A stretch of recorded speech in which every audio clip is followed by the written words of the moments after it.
નમસ્કાર દર્શક મિત્રો, SNS ન્યૂઝમાં આપનું સ્વાગત છે અને હું છું પ્રિયા।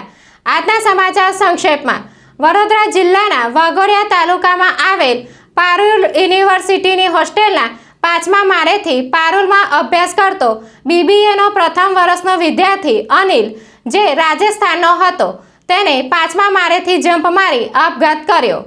વાઘોડિયા તાલુકાની GIDCમાં દારૂની બોટલમાંથી દારૂની પોટલીઓ ભરતા શખ્સોનો વિડીયો વાયરલ થયો।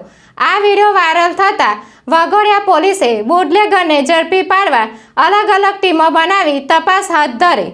વડોદરા પોલીસે કિશોરી મારફતે દારૂની હેરાફેરી કરતા અમૃત દિવાકર પારકર નામના શખ્સને ઝડપી પાડ્યો, જ્યારે દારૂ મંગાવવાના રામભવન યાદવ અને સપ્લાયરને વોન્ટેડ જાહેર કરાયા। પોલીસે 9600ની કિંમતની વિદેશી દારૂની 24 બોટલ કબજે કરી કાર્યવાહી હાથ ધરી।